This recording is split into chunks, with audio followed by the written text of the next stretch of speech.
दोस्तों, आज की कहानी है माँ पापा मेरी पत्नी तुम्हारी नौकर नहीं जो तुम्हारी सेवा करेगी।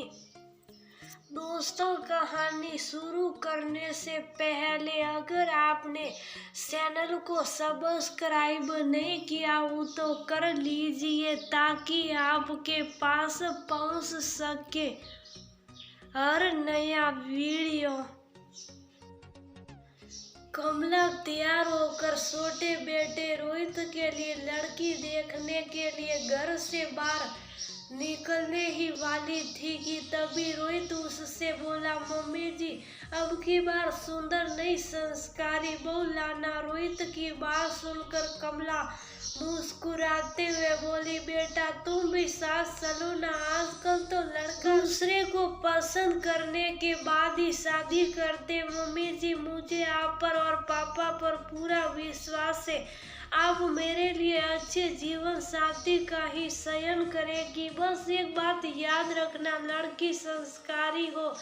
रोहित ने जोर देकर कहा तो कमला को कुछ पुरानी यादों ने घेर लिया था। कुछ समय पहले वो ने धूमधाम से अपने बड़े बेटे मोहित का विवाह बेहद खूबसूरत लड़की मोनिका से किया था। मोनिका देखने में जितनी खूबसूरत थी, व्यवहार में उतनी ही क्रूर थी, जो बात बात पर उससे झगड़ा करती थी। जब भी वे उससे किसी काम को कहती, वो काम करने से साफ इनकार कर देती थी। तब वह खुद ही घर का सारा काम करती थी। कमला ब्लड प्रेशर और शुगर की मरीज थी, जिसके कारण डॉक्टर ने उन्हें दवाई लेने के साथ साथ सुबह शाम घूमने के लिए भी बोल रखा था। डॉक्टर की सलाह मानकर वे सामने बने पार्क में सुबह शाम घूमने के लिए चली जाती थी। एक दिन सुबह के वक्त जब वो घूमने के लिए बाहर की तरफ जाने लगी, तभी मोनिका बोली, मम्मी जी आज ये जल्दी ऑफिस जाएंगे, इसलिए आज घूमने की बजाय जल्दी से इनका खाना बना दो।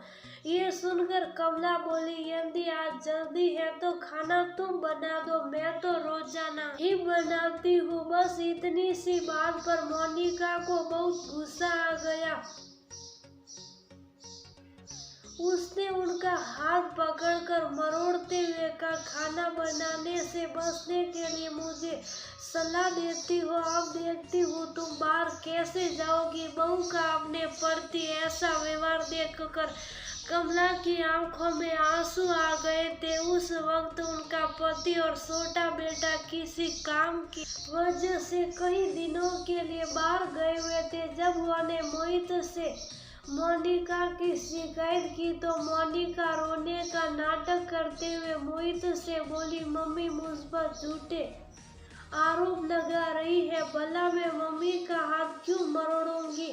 तब पत्नी के झूठे आंसू देखकर मोहित पिघल गया और अपनी मम्मी से बोला, मम्मी जी यदि आपको खाना नहीं बनाना तो आप वैसे ही मना कर देती, आप मोनिका पर झूठे इल्जाम क्यों लगा रही हो। रहने दो, अब खाना बनाने की कोई जरूरत नहीं है, मैं ऑफिस में ही कुछ मंगा कर खा लूंगा। ये सुनकर कमला मायूस होकर बोली, बेटा तुझे पत्नी के झूठे आंसू तो दिखाई दे गए, परंतु मेरा दर्द दिखाई नहीं दिया।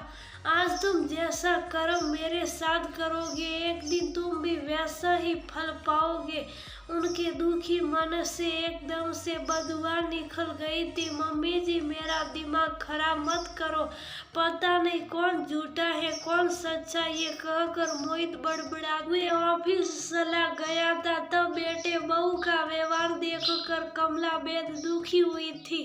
कुछ दिन बाद जब उसका पति और बेटा वापस आए, तब कमला के द्वारा बेटे बहू का व्यवहार जानकर उन्हें इतना दुख हुआ कि उन्होंने तुरंत मोहित और मोनिका को ये कहते हुए घर से अलग कर दिया था, आज के बाद खुद कमाओ और खुद बना कर खाओ। मेरी पत्नी तुम्हारी नौकर नहीं जो तुम्हारी सेवा करेगी। कुछ दिनों बाद एक लड़की का रोहित के लिए रिश्ता आया तो अपनी भाभी के व्यवहार को याद करके रोहित चाहता था कि उसे ऐसी संस्कारी पत्नी मिले जो मधुर स्वभाव की हो और उसके माता पिता की सेवा करने वाली हो, भले ही वह खूबसूरत ना हो, क्योंकि बड़ी भाभी के संस्कार देखने की बजाय उसकी खूबसूरती देखकर ही उसके पापा ने उसे मोहित के लिए पसंद कर लिया था। इसलिए अपनी मम्मी से संस्कारी बहू लाने को कहा। मम्मी जी, लड़की पसंद करते वक्त मेरी बात याद रखना, रोहित ने कहा। तो कमला मुस्कुराते हुए बोली, बेटा तेरी बात मैं जरूर याद रखूंगी।